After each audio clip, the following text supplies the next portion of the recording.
Welcome to Bridge Atlantic's interviews, where we get to know the people behind and in front of the creative industries. We're your hosts, music web designer Ross Barber-Smith from Scotland, owner of Electric Kiwi, where we create awesome custom websites for bands, artists and musicians. You can follow me on Twitter, Instagram and Facebook as Electric Kiwi.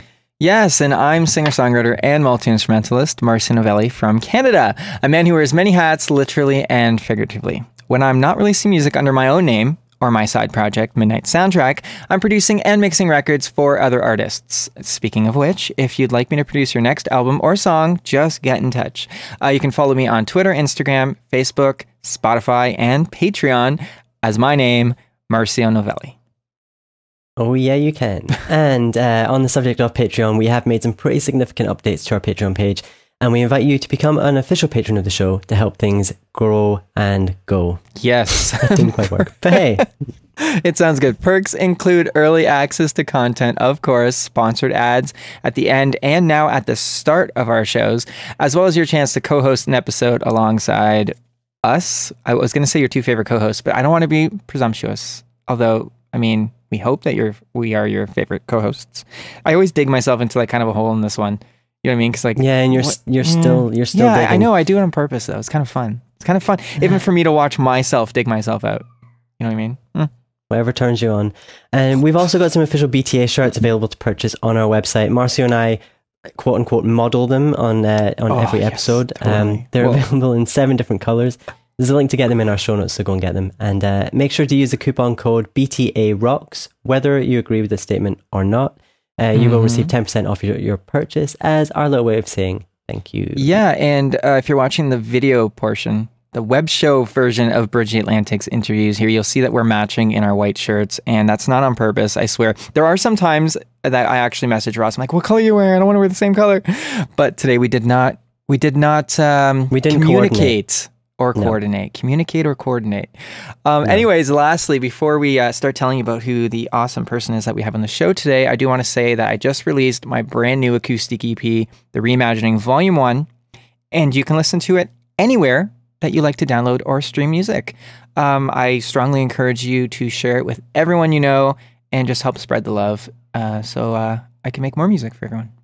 Joining us this week is Los Angeles-based singer-songwriter Troi Irons. Troi is currently signed to Def Jam Records, and in 2016 she released her acclaimed Turbulence EP, brimming with self-reflective lyrics and instantly catchy choruses, and I was actually listening to it all morning as I was prepping for this interview, and it is awesome. As well as writing for herself, Troi also writes and produces for other artists and directs music videos. Look at this. Looks like we have some things in common. We're excited to hear more about her career so far and the advice she'd offer to her fellow musicians. So, welcome to the show, Troi. Hey. How you doing? Marcio. I'm good. How are you guys? Not too bad. I'm the Canadian half of the show, like I was telling you, in the show prep, and Ross is the Scotland half, and you are tuning in or Skyping in, or should we say phoning in? I don't know. What else can I say? Phoning in from Los Angeles. Beaming in. We were talking about you possibly being a cyborg. So before the interview here. So, I mean, maybe you're beaming in. That actually makes the most sense. Well, we can't say that on camera, you guys. We need to keep that on the down low. That's true. Sorry. I'm phoning in. That's true. You're phoning in. That's right. So because I'm awkward, I want to make you feel awkward. So can you tell us 3 things about yourself that everyone should know? Yes. Okay. My dream car is a hearse because of Harold and Maude. Like, I definitely want to be like 70 and like borderline deathbed, and all my grandkids are like worried as hell, but I'll just like drive up in the hearse anyways just to mess with them. So that's number 1. Number 2, I wrote these down because I don't know anything about myself unless I think, I wear surgical masks on planes because people are gross and they don't cover their mouths when they cough, and I'm not trying to get sick before my shows. So, I'm definitely that weird person that everyone's like, what are you doing? Are you sick or what? And then lastly, you touched on it just now, but some people still don't know that I produced my own music. So I would appreciate if beatmakers stopped sliding in my DMs asking if I need beats. I love that, and I highly respect that you do that. I'm proud of you for that. I love that. I love seeing artists making their own music. I love it. I strongly advocate for that. Yeah, and I hear you on those beat makers. I mean, I've not made music in probably about 10 years, and yeah, I still get them. Hey, your tracks sound great. Let me produce a beat for you. It's like, well, what track? Where did you hear my track? I'm a singer-songwriter. I do want to say, though, you and I have a lot in common because when I go to hospitals, actually, to visit other people that are sick, I put on the mask, and then people, like, walk by me and kind of, like, go, like walk, sidestep away from me because they think I'm, like, really seriously ill, and I kind of like that. But I'm just doing it because I'm a major germaphobe and trying to make, because hospitals are, like, the dirtiest places. They really are. You're walking into a place, and people just walk in like it's no big deal, but it's kind of a big deal. Yeah, they actually, like, I have kids, and they actually say, like, don't bring your kids to hospital unless they're, like, really actually ill, because they're likely to pick something up while they're there. So, anyway, I'm not the only germaphobe here, apparently. I'm not, it's not germophobia. I think it's just conscious. You're just conscious of how germs work. Like they're airborne. Sense. Yeah. It's just a little biology, It's pretty simple. Yeah. Truly. Well, I'd like to jump into music. Yes. As much as I love hearing about germs and everything that's floating around in our right? Paranoid now. I know. I feel like I need to have another shower. Yeah, I'd love to hear a little bit about your influences because, like I said, I was listening to the Turbulence EP repeatedly today, and I think each time I was listening, I was hearing some flashes of different artists. So I was hearing some Imogen Heap in your vocals. I was hearing some Prince. I was hearing some Alanis Morissette. And can I just interject to say, as artists, sometimes we hate being compared to other artists. However, those are top-notch artists. So that's all compliments. And I wouldn't say they're necessarily comparisons. It's more like I can hear elements of what they do in what you do. And they're pretty diverse. I was also hearing some like Pearl Jam and Nirvana kind of stuff going on too. And I guess I want to ask, how do you think what you grow up listening to influences the way that you write and perform? Maybe like generally for artists, but also specifically for yourself, if if there's a difference. So I grew up listening to, like, the first stuff that I really like sat down and studied was like a mixture of 80s music, like Cinderella and Kiss, and like a bunch of like those power ballads and Journey and stuff, and Van Halen, and then 2000 stuff like Green Day. So I think that's kind of how I end up sounding like I listen to stuff in the middle of that. Because I really I love pop music. I think 80s music is so timeless. Like you can say "Don't Stop Believe," like anyone can sing that song. So I kind of like that way of like writing hooks, like catchy hooks that are memorable. I'm not afraid of that, where I think a lot of people today are. And then in terms of like the 2000 stuff, like Evanescence and System of a Down, like the lyrics were so personal and conversational, and I like that as well, because like when I was young, when I was 12 and just getting into music, for me, I liked finding lyrics and songs that I felt like related to me and said something to me, because like Crazy in Love was playing on the radio, but it didn't really say anything. It didn't really speak to me. I couldn't relate to it. So yeah. Well, I couldn't relate to you anymore. I feel like we are like so parallel in our journeys too, because those are so many of my favorite artists that you mentioned. And I think that I'm going to get this quote totally wrong. Maybe you guys can help me out on this. But the idea, like, you steal from one artist and like you're a total thief, but you steal from many artists and like you have just created something new. I mean, so I personally absolutely love your voice. When Ross and I discovered you, thank you. I immediately was like, yeah, we need to have her on the show. Your voice is very unique but powerful, and even though, like Ross said, there you can hear influences because we're aware of that and we're in the music world. You can hear that in a good way. You can hear influences. I've been told the same. I think any artist is told the same. You definitely have this distinct, very powerful voice. I love it, and I love your sound. Thank you. So Troi, you also write for other artists. I'm kind of interested in how do you approach writing for others differently than writing for yourself? Especially since, you seem to pride yourself on personal lyrics, both in the music that you listen to and your own music. Is there a differentiation? Do you approach things differently, or do you just write and then decide, this is for me, this is for someone else?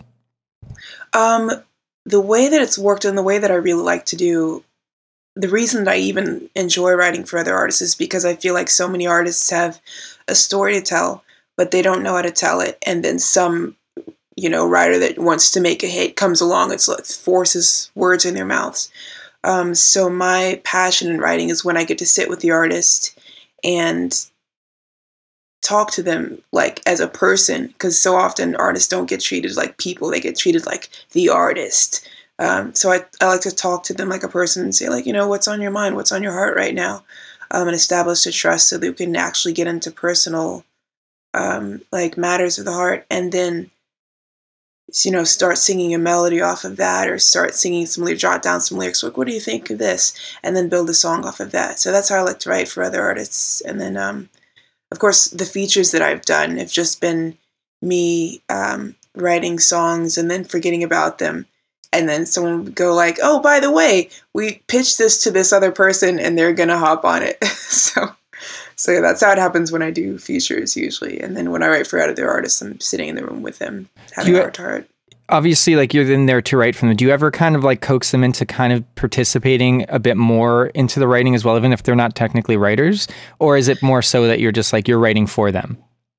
I love to have their input. Like, I feel like as much of the artist's vocabulary that can be in the song, the more natural it's going to feel. I like how powerful it's going to feel when they sing it.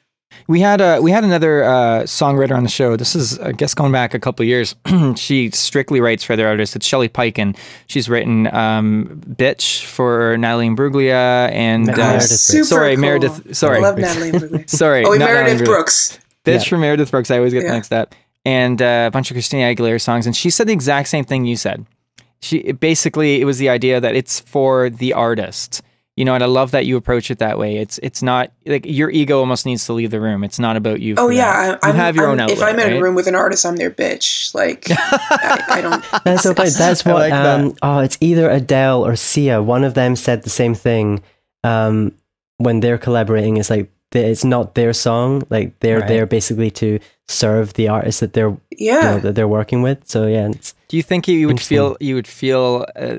Do you think you would feel that way if you didn't have your own outlet for your own music, though? Yeah, 100%. Like, even before I was doing the artist thing, I was like, my role is to serve here, because I'm kind of a serving person anyway. When I'm doing a job, like, I just want to do the best possible job I can, and usually that requires you to be in an attitude of servitude. So I love that. Absolutely love it. Yeah. So tell us a little bit about how you got involved with Def Jam Records, which I called Jeff Dam Records earlier.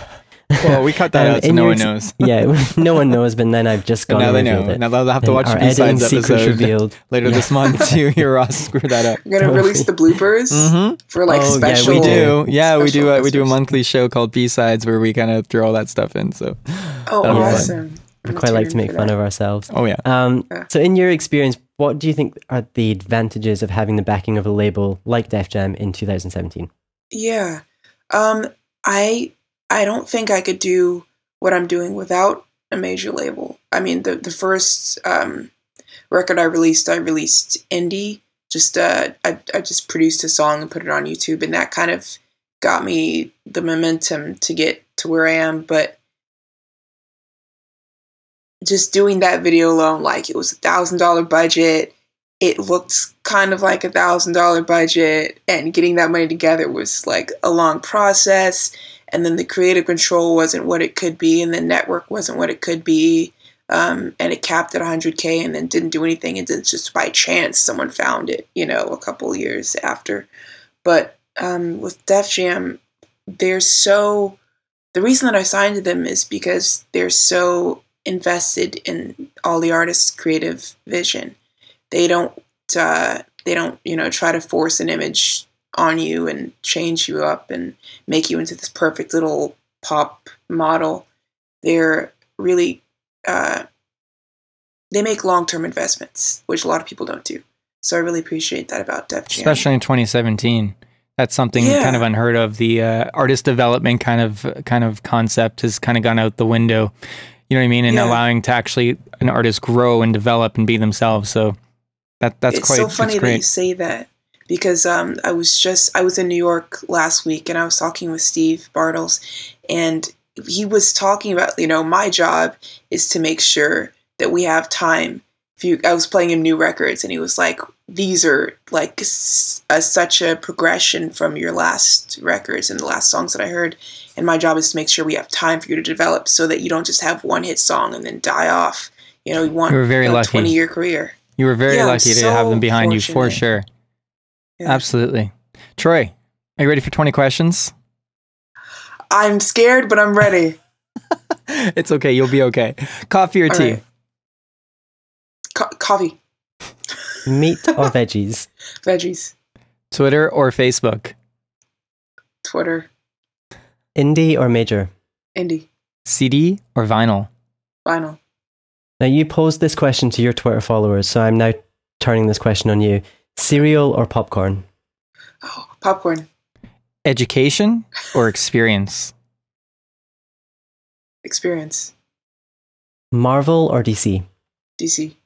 Technique or emotion?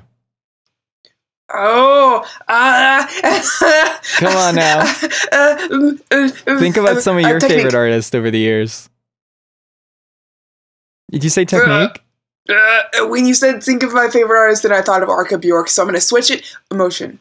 I'm thinking of like almost everyone you said, and this isn't a dig at them because I absolutely love them, but most of them, what I love about them is their emotion. I think that's what most people love. Yeah. Although, I mean, not to sidetrack here, but Amy Lee's kind of got it both, doesn't she?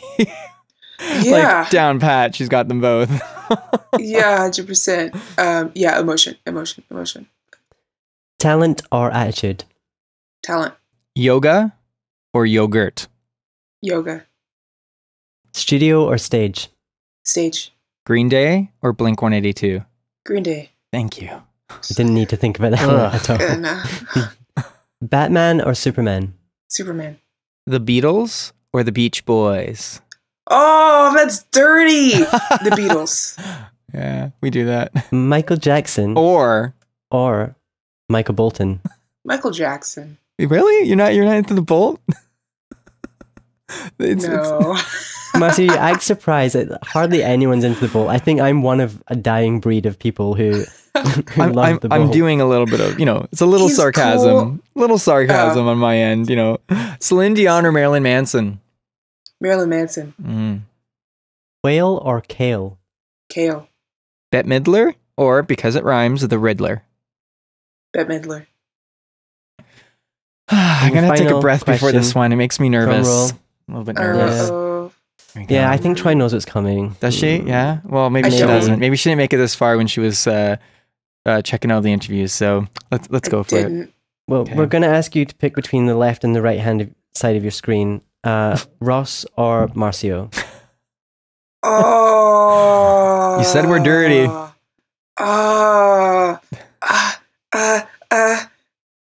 Eeny, meeny, miny, mo. Catch a tiger by his toe. If he hollers, let him go. I do this all the time. Eeny, meeny, miny, always mo. ends up on the one on the right, though. Ross. Yeah. I'm sorry, You won by Marcio. chance, Ross. Whatever. No, she worked that out in advance, but I know. she made it seem like... I know, right? It only works if you have like multiple, like 5 or something. You won't know where it ends. Okay, so that's okay. I forgive you. We'll loop back around. I'm okay? fine. I'm fine. I swear, I guys, swear. I'm fine. I swear, I'm I'll fine. be okay. Okay. Just go hug your kids. It'll make everything better. Exactly. I have 2 They'll kids who choose love you, me. Marcio. So how Well, about actually, that? And a wife. How Or about a those partner. apples, Ross? So, Well, they call me Uncle Ross, even though they've never met me. They just so. know him through a computer screen. It's pretty Yeah. adorable, though. Wow. Generation Okay, Z. so I want to ask you questions here, Troi. Come on. Okay, sorry. It's okay. It's okay. I'm too conversational. I do want to know, as an artist myself who writes only for myself, and I have collaborated with other artists, the idea of collaborating with or writing for other artists has started to appeal to me recently. So I personally want to ask you, for artists who want to write for others, what is some actionable advice you can offer that will help these artists get their songs in front of the right people? I would say quality over quantity is important. Like when I first got into the game, I was doing 3 sessions a day with 3 different producers. Like, oh, this person worked with Kelly Clarkson, let me go work with them. And, just kind of like hype machining and doing the speed dating thing. But only once I started establishing relationships with people that I connected with and was able to trust enough to write an important song, that's when I started getting placements. It wasn't the like songs that I thought were like hits that got placed. It was the songs that meant something. Are you prolific? Do you write a lot? Or I know you're saying quality over quantity. Is that like just the actual produced work, or do you write a lot and then kind of pick from that what you're going to actually focus on? I don't write a lot. I only write. I used to write a lot, and I think that helped me tone my technique up. But I don't write a lot now. I just write when I think I have something important to say. I'm literally could not agree more. I used to write so much. Now it's less is more. It's kind of like you've honed your technique, like you said. And the reason I ask you that is because there's a popular opinion out there, you know, write. And there's no right or wrong, really. We've had another guest on the show recently, John Wozniak, who actually believes in, he's from the band Marcy Playground, and he believes in writing a lot, like a ton, and then finding your best songs, and there's no wrong or right. That works for him. You know, but I kind of go the same route as you. When I have something to say, that's the time to write. You'll say it. Yeah. When I have something to say, I'll say it. Russ says he's not talking about my songwriting. No, I'm talking about both. But no, I think like that's probably how I would be like, because I used to write songs like years and years and years ago. But it's been probably about 8 years since I've written something, and it probably just, I don't really have anything to say. So I think I'm probably like you guys. Like I think if I had something to say, I would write about it. So I can relate. You know what though? I don't know if you don't have anything to say, or maybe you just have other outlets. You know what I mean? I mean, even as an artist, and you know, as you expand, because you know, Troi, you know, directing music videos, that's another artistic outlet. You know what I mean? So maybe you're able to express yourself in other ways. You know, as artists, the more outlets you have. You know, I've always thought it's really silly when some people put down artists to do more than one thing. You just have multiple passions, and you know, I think that you can't just find the one outlet to express yourself in. You know, because some things can't be expressed in all outlets, you know, so maybe you just found a different way, Russ, and maybe it'll come back around one day. Who knows? Yep, I'm not going to force it. If it happens, it happens. If it doesn't, it doesn't. And absolutely, I'm just going to let it do whatever it needs to do. But back to Troi. Yes, back to Troi. We like to talk about ourselves sometimes, a lot. Only occasionally. Well, it's our your show. It's our show. Damn it, we're going to talk about ourselves sometimes. But Troi, I'd like to ask you for some advice about for artists who are, you know, interested or are looking for a record or publishing deal. Maybe they've got a few options on the table. What advice would you give them when it comes to finding or choosing the right deal for them? I know you mentioned that Def Jam, you know, they sort of see you as a long-term investment. Like, what do you think people should be looking out for if they want to make the right decision for them? Right. So first off, publishing deals can be really helpful because my publishing deal is actually what allowed me to quit my job while I was looking for a record deal. And I think publishing companies they find you quicker than the label finds you. So that's a good intermediary. But I would not recommend signing to a major publishing company, because I signed to a major publishing company and there's just too many fish in the sea, and they have never gotten me a single placement. All the placements I've got were relationships that I built because I had the money to not work, and I built my relationships. So they were helpful as a backer, you know, as a financier, but not really as a network. I think when I look at my friends who are assigned to independent publishers like Prescription and Cobalt and what's the other one? I'm forgetting the other like big one in LA that's not a major, but they're in sessions all the time and they're getting placements like after, you know, 4 or 5 months. So I would recommend going with a smaller company for publishing. And then as far as the label, it depends on what you want. It depends on how much creative control you need and what kind of artist you want to be.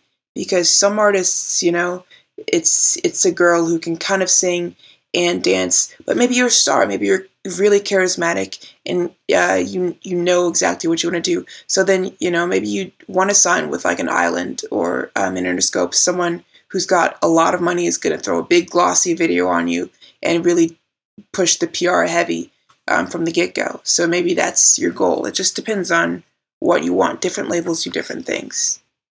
I like how you put that. I think I've mentioned this on the show several times. I used to have this idea of a major label being like this evil conglomerate, you know, but it's what depends on what you want. It really is. Yeah. And there's good and bad people on all levels. You know, I'm sure there's people on the independent level that kind of force you into what they want you to be, the mold they want you to fit in, and yet you're on a major label and they're not doing that. So I think that's wonderful. Quick question for you. So with a publishing deal, you know, first of all, like for anyone who doesn't know the difference between a publishing deal and a record deal, which are very different, could you quickly explain just how different they are? Yeah. A publishing deal is really like when you write a song, you get paid for writing it, and the publishing company is the one that makes sure you get paid. So when you sign a publishing deal, they're taking a percentage of those royalties because they're collecting for you. And then now, even if that song doesn't get placed, though, are they still paying you just to write?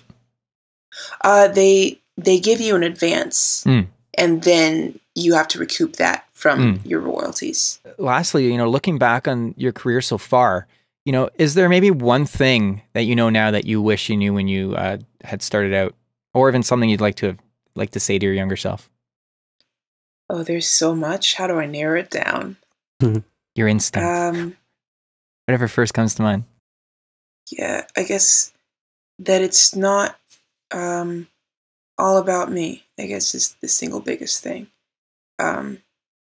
My goal, like if you'd ask me in 2012 or 2013, like, what's your goal right now? And I would be like, world domination, take over the world, to have the most producers signed to me, to sell the most records, you know, to break all the records and like be the best. Which I don't think is a bad thing to have as like a portion of what you want to do. Like it's important to be motivated, but now my goal is more to share and to be generous and to spread whatever positive messages get flown into my ear. I want to make sure that I'm saying those to the right people in the right way. So that's my ultimate goal now. Beautiful. Troi, where's the best place for people to find you online? You can find me on Spotify just by searching my name, Troi Irons, TROI-IRONS. You can find me on Instagram.com/TroiMusic. Or if you are a Tumblr kind of person, I write poetry and sometimes other stuff. So my Tumblr is kind of a cool place to get to know me. Cool. So Tumblr, TroiMusic.tumblr.com, or you could just TroiIrons.com. It goes. I'm sure they can find this all on your website, though, right? Yeah. Perfect. Awesome. Really Awesome. cool. And you can find us, as in the show, on Twitter, Facebook, Instagram, iTunes, and YouTube. Don't forget to visit our website and pick up one of our shirts while you're there. Yes, and as I mentioned earlier, my brand new acoustic EP, The Reimagining Volume 1, is now available everywhere. I'm also working on my second solo album, and you can be part of it at marcionovelli.com/pledge. So do that, please. Follow me on Twitter, Facebook, Instagram, Spotify, and Patreon, which are all my name, Marcio Novelli.